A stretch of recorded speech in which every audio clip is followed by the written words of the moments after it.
Bonjour et bienvenue sur Plume à Papote.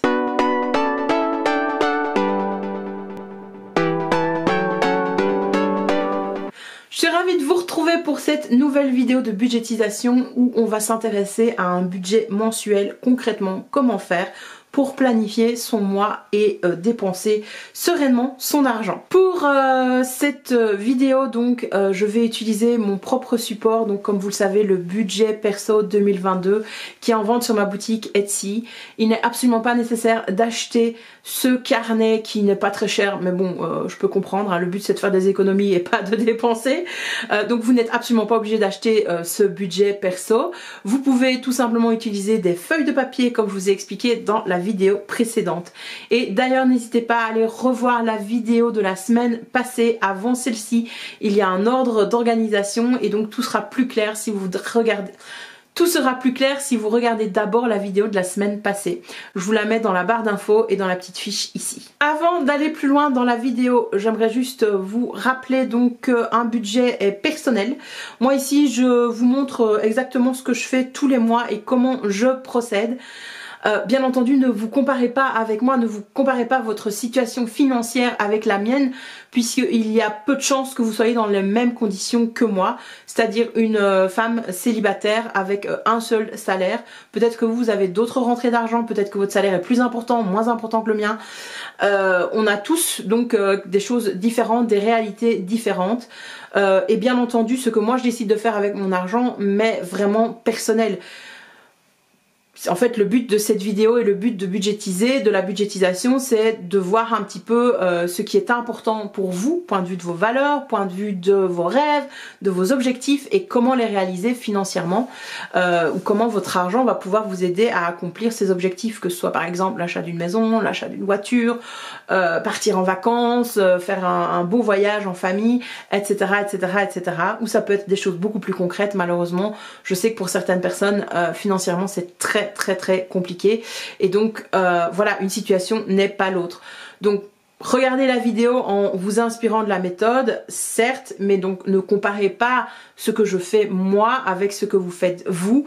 Moi personnellement, si vous suivez la chaîne depuis longtemps, vous savez que j'ai une conscience écologique assez poussée, donc forcément je ne me crée pas un budget vêtements tous les mois où je vais aller donc faire du shopping, etc. Je n'en ai pas besoin, ça ne me rend pas malheureuse.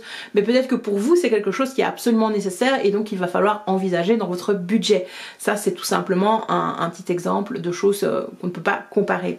Ce qui est intéressant, je pense pour tout le monde, en tout cas, c'est la méthode du budget zéro et du calendrier budgétaire et comment ça va pouvoir vous aider à accomplir vos objectifs financiers pour 2022. Je vous propose de me rejoindre à mon bureau pour détailler comment je fonctionne au mois par mois afin de rester sereine. Oui, voilà, c'est vraiment le mot. Sereine pour 2022 avec son argent. Je vous rappelle donc que toute la présentation de mon budget perso pour 2022 est disponible dans une vidéo précédente pour les premières pages, la partie générale, la partie également crédit et défi et épargne. La deuxième partie donc que vous pouvez retrouver dans le budget pour tous, c'est cette partie budget mois par mois, avec ici donc les différentes catégories de dépenses. Comme je vous l'avais indiqué la dernière fois, ici en fait vous allez pouvoir noter vos catégories de dépenses à l'année. Je vous remontre la feuille que j'avais prévue l'année passée par rapport à mes catégories de dépenses. Donc moi j'avais fait comme ça sur une simple feuille lignée. Donc j'avais mis alimentation, divers, auto, hygiène, beauté, épargne, loisirs, resto, assurance, santé, animaux, factures et cadeaux. Personnellement je pense donc que pour tout ce qui est vie quotidienne, je vais le mettre là. Ici ce sera loisirs. Dans les loisirs je vais inclure également les cadeaux, les restaurants, voilà, divers pourquoi pas également, ça pourrait rentrer dans loisirs. Et puis je vais faire une catégorie plutôt épargne. Voilà, c'est comme ça que je vais m'organiser pour les catégories ici. C'est juste pour ceux qui sont un peu plus visuels et qui auraient besoin d'un code couleur. Moi pour le moment dans mon budget je n'ai pas besoin d'un code couleur, mais on pourrait totalement envisager ça bien entendu. Voilà, donc après ceci, donc vous avez la partie mois par mois. Janvier, donc avec cette magnifique intercalaire, ou ce magnifique intercalaire. Et donc ici une représentation mensuelle et je vois que ça ne fait pas le focus, une petite seconde. Ah voilà. Donc j'ai utilisé la même présentation que dans mon bullet journal.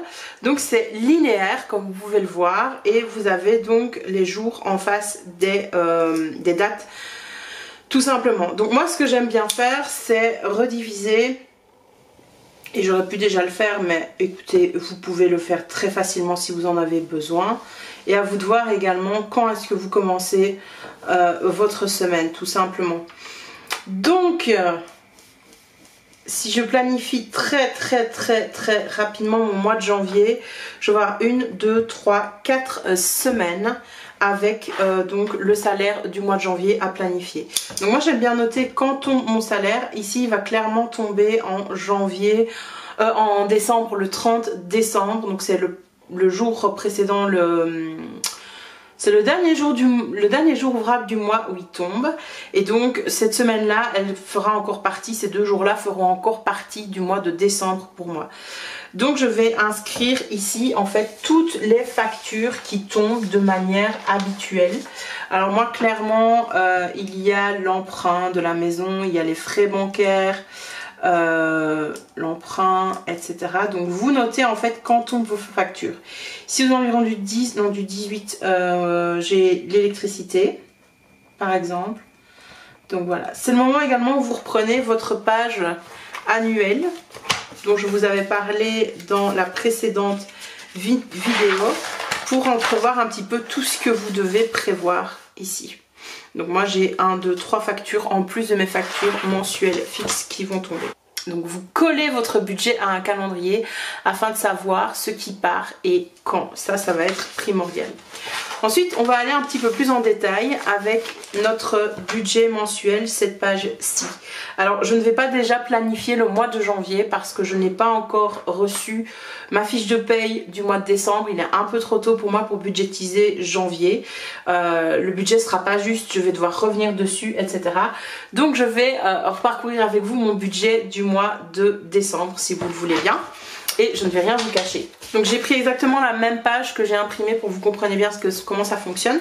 Donc vous pouvez ici, vous avez l'espace pour indiquer le nom du mois si vous le souhaitez. Ainsi vous pouvez réimprimer autant que vous voulez. Et je vais essayer de cadrer un petit peu.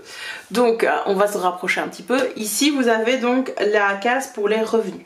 Moi ce que j'ai prévu donc comme revenu pour le mois de décembre 2021, c'est mon salaire dans un premier temps que j'ai noté ici dans ma case prévue. Quand j'aurai reçu mon salaire, c'est ce que je fais à chaque fois, je viens noter réellement combien j'ai reçu. Je sous-évalue toujours mes rentrées personnellement. Mes charges, je les surévalue. Comme ça, je sais que mon budget tombe toujours juste malgré un petit imprévu. Un petit imprévu, hein, pas un gros, une facture que j'aurais pu oublier, etc. Alors, il y a ma prime de Noël également. La prime TIS, ça je me suis trompée, elle ne va pas tomber pour décembre, mais elle tombera pour janvier. Donc, clairement, mon budget est déjà faux. Et ici, vente, c'est pour tout ce qui est vintage. Si je vends quelque chose, eh bien, je vais venir le noter ici à la fin du mois dans le réel. Et donc, je ne planifie jamais 5 € ou 10 € de vente. Je ne sais jamais ce que ça va donner, donc je ne les planifie pas. Donc, on a un total ici de revenus. Voilà ce qui est budgétisé. Ensuite, je vais renseigner donc mes crédits. Alors, crédit maison, immobilier, crédit voiture, une petite dette que j'avais ici, ma Mastercard. Et donc, j'arrive à ce total donc, de 1607,06 €. Je vais donc soustraire ce total B à la somme A donc de mes revenus. Et donc, pour le reste du mois, il va me rester 1872,94 €. Clairement, on pourrait laisser tomber le 94 hein, ici si on veut être tranquille. Mais j'ai décidé de le garder, on ne sait jamais. Dans le tableau en dessous, donc ici comme vous pouvez le voir, je vais noter mes dépenses fixes. Mon assurance voiture, mon assurance habitation, les frais de ma banque, syndicat, électricité, internet et le téléphone, la TV, iCloud, mes lentilles, un Sanders et la mutuelle. Et donc je note à chaque fois les montants et j'obtiens donc un total de 304,25 €. Ça donc c'est ce qui va partir en dépenses fixes, charges fixes ce mois-ci que je ne sais pas éviter. Donc je vais à nouveau soustraire ceci de mon chiffre précédent et donc il me reste 1598 €,69. De ça, parfois on a des dépenses variables, donc on passe dans ma deuxième colonne. Les dépenses variables, à la différence des dépenses fixes, ce sont des dépenses que vous ne pouvez pas éviter, mais qui n'ont pas une somme fixe. Vous savez, vous avez peut-être un entretien de voiture, vous estimez que ça va tourner par exemple, je sais pas moi, autour des 250 €, mais c'est une estimation. Peut-être que votre entretien va varier, peut-être qu'il y aura un truc à réparer en plus, etc. Donc voilà, vous faites peut-être une estimation et en tout cas, cet entretien de voiture, vous l'avez fait, vous n'allez pas le refaire le mois prochain. Voilà. Moi clairement, donc ici, j'ai essayé de mettre dépenses fixes pour les cadeaux de Noël et de Saint-Nicolas. J'avais donc budgétisé 70 € et un abonnement donc à Patreon 40 €, donc 110 € que je vais retirer donc à mon total précédent. Vous ne voyez plus, je suis hors champ, donc à mon total précédent ici. Donc il me reste 1458,69 € pour vivre. Alors ceci en fait je complète assez facilement au bic parce que je sais toujours où je suis. Pour les deux derniers tableaux, je passe au bon vieux crayon ordinaire et donc je vais d'abord m'intéresser au dernier tableau, à l'épargne. Voilà, en fait je vais jongler avec ces deux chiffres. L'épargne pour moi donc c'est en fait un salaire qu'on se verse à soi-même pour en fait envisager l'avenir sereinement. Quand je me fixe une épargne, je sais qu'en fait je prends soin de moi dans le futur. C'est moi, Mag, qui prend soin de la Mag dans le futur si vous voulez y croire. Donc moi, point de vue de l'épargne, j'ai une épargne qui est fixe pour mon épargne pension. C'est donc 83 € qui partent tous les mois, ça j'ai pas le choix donc je le note toujours. Ma provision de charge, donc ça je voulais expliquer comment je l'avais calculé et pourquoi je fais ce virement en épargne dans la vidéo précédente, c'est 300 €. Donc il y a déjà 383 € tous les mois qui partent en épargne. Maintenant, comme vous le savez, si vous avez regardé la vidéo précédente, j'ai aussi un objectif de fonds d'urgence et long terme, travaux, etc. Ça, c'est mes objectifs pour 2022. Donc, je vais déjà commencer à y travailler, bien entendu, pour 2021. Donc, ici, j'ai jonglé un petit peu avec les chiffres. C'est pour ça que là, j'ai repassé, etc. Mais il y a 170 € qui vont partir pour le fonds d'urgence. Donc, ça, c'est un virement que je vais me faire à moi-même. Et 225,69 € qui vont partir également pour mon épargne long terme. Ça fait en fait qu'il va me rester une certaine somme pour vivre ma vie de tous les jours. Donc moi j'utilise le système des enveloppes, vous n'êtes pas obligé d'utiliser le système des enveloppes, mais en tout cas il va falloir utiliser les petites catégories de dépenses dont je vous expliquais tout à l'heure pour savoir ce qui va partir et comment vous allez vivre pour chaque catégorie. Très clairement, si on veut vivre, il faut manger, donc l'alimentation. Moi je me suis prévu un budget ce mois de décembre de 250 €. C'est un budget que je sais assez bien respecter habituellement. À vous de voir un petit peu, peut-être que pour certains 250 € ça va paraître énorme pour une personne seule. Je sais qu'il y a des familles qui doivent vivre avec cette somme pour 4 personnes, pour 5 personnes. Voilà, moi c'est le budget que je m'alloue pour ma nourriture. Un budget où j'ai pas le choix, c'est le diesel, donc pour mes trajets pour aller au travail, j'ai décidé d'essayer de faire rentrer tout ça dans 180 €. En sachant que c'est un budget qui peut être variable vu les augmentations ou les diminutions du carburant. J'ai un petit peu surévalué en espérant que ça passe et ainsi ce qui restera je le mettrai dans mon épargne tout simplement. Hygiène donc 30 €, santé j'ai décidé aussi de mettre 30 € tous les mois. Moi je mets 30 € d'office dans la santé au cas où pour une visite chez le médecin puisque en fait ça coûte environ 25-27 € et on est remboursé donc on doit vraiment payer que 4 €. Donc il y a 26 € qui seront bons pour des médicaments, vous voyez, après remboursement. Donc c'est comme ça que je jongle avec cette somme. Bien entendu, si je sais que j'ai rendez-vous chez un spécialiste, je vais le budgétiser. Je pourrais le mettre par exemple dans les dépenses variables, rendez-vous chez le dentiste par exemple, et je vais budgétiser que ça va, je sais pas, me coûter par exemple 150 € et donc ainsi c'est une dépense variable qui est ailleurs que ça. Pour les animaux, ce mois-ci donc j'ai mis 50 €, les loisirs 50 €, divers 30 € et maison 30 €. Comment est-ce que j'évalue en fait ceci? C'est avec votre style de vie, donc ça va être propre à chacun.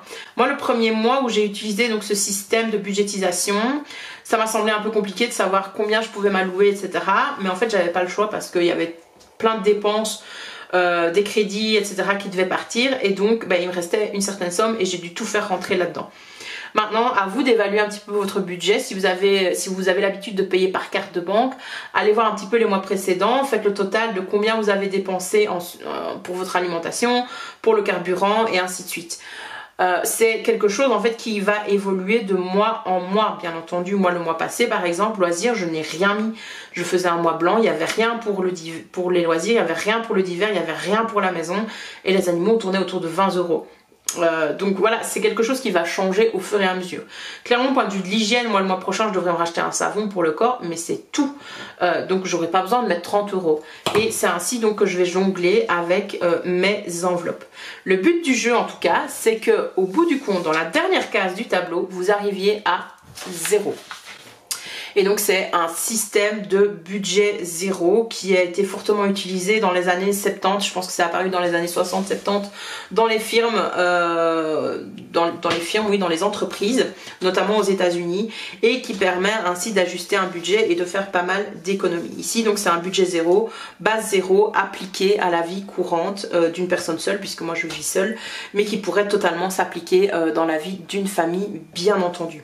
Je fais ça chaque mois en effet, et toutes les semaines je tiens à jour mon budget, et donc je complète cette page-ci de tracker de dépenses mensuelles. Donc à chaque fois je note la date où j'ai dépensé, la description, donc qu'est-ce que j'ai dépensé ou qu'est-ce qui est rentré, et le montant. Et ainsi j'ai une vision assez claire de tout ce qui sort et de tout ce qui rentre dans mon budget, dans mon compte courant, dans mes épargnes et ainsi de suite. Bien entendu, j'utilise tout le temps, alors le mois précédent je l'ai fait comme ça sur une page ainsi, j'utilise tout le temps donc, mon calendrier budgétaire pour voir quelle facture rentre quand et ainsi de suite. Vous voyez, c'est ainsi un petit peu que je m'en sors à chaque fois. Et une fois que je complète donc cette page de dépenses mensuelles, je viens mettre à jour donc dans ma colonne réelle ce qui s'est réellement passé point de vue de mon budget. Une fois que j'ai fait ça, écoutez, il me reste à faire donc une synthèse mensuelle. Je vais reprendre la page ici, le petit carnet pour 2022. Donc la synthèse mensuelle, c'est quelque chose pour les gens qui sont très visuels, qui ont peut-être un peu de mal à se repérer, etc. Donc à nouveau, vous indiquez le mois dont il est question ici. Je vous ai fait donc une case pour le compte courant. Peut-être que vous avez plusieurs comptes courants parce que vous êtes en couple, vous avez un compte commun, le vôtre, celui de monsieur, etc. Donc compte courant, vous notez donc le type de compte, à qui il appartient par exemple, le nom du titulaire. Combien il y avait au début du mois, combien il y a à la fin. Vous pouvez donc faire des petites remarques ici en hausse, en baisse, etc. Et donc vous pouvez ainsi indiquer votre total. Pour les épargnes, on fait pareil. Donc moi j'ai plusieurs épargnes en cours, l'épargne long terme, le fonds d'urgence, la provision des charges, et on pourrait aussi dire les défis parce que j'en fais encore, etc. Et puis les crédits, et donc à chaque fois vous allez reporter cette somme. Ça vous permet ainsi de garder une trace de mois en mois et de savoir un petit peu ce qui se passe de manière très brève et résumée par rapport à ce tableau-ci de dépenses mensuelles. Voilà comment je m'organise mois par mois. Par rapport aux enveloppes, ce que je voudrais encore dire, donc cette catégorie-ci, donc pour la vie courante, on va dire, vous n'êtes absolument pas obligé d'utiliser du cash. Il y a beaucoup de budgétiseurs ou de personnes qui s'intéressent à leur budget, qui veulent s'en sortir, qui utilisent en fait des trackers virtuels. Donc moi je vous encourage à avoir une petite fiche, c'est un petit peu comme les dépenses ici. Voilà, vous pouvez utiliser cette fiche-ci et le code couleur, pourquoi pas, ou des symboles, et ainsi indiquer à chaque fois où vous en êtes pour tel critère. Donc si vous faites des dépenses pour l'alimentation, voir un petit peu, tiens, par rapport à votre budget, bon, moi c'est 250 €, tiens, où est-ce que j'en suis ce mois-ci, et ainsi de suite. Je vous retrouve face caméra donc après ces explications, j'espère qu'elles ont été le plus claires possible. N'hésitez pas à me poser des questions en commentaire s'il y avait des choses un petit peu floues pour vous, concrètement vous ne vous rendiez pas compte de comment ça fonctionnait. Je vous invite également à aller voir mon live que j'avais fait la semaine passée sur Instagram et qui est disponible donc sur mon profil Instagram, dans la petite mosaïque, vous savez. N'hésitez pas également à vous abonner à ma chaîne, à me dire si vous souhaitez d'autres vidéos de budgétisation. Ça peut être un chouette défi pour moi en 2022 de vous montrer ça de manière un petit peu plus concrète. Et je vous dis merci d'avoir regardé la vidéo jusqu'au bout avec moi. N'hésitez pas à vous abonner, donc comme je l'ai déjà dit, à liker la vidéo et à la partager autour de vous. Peut-être qu'elle va aider beaucoup de personnes. Moi je vous dis à la prochaine pour une autre vidéo sur Plume à Papote. Bye bye!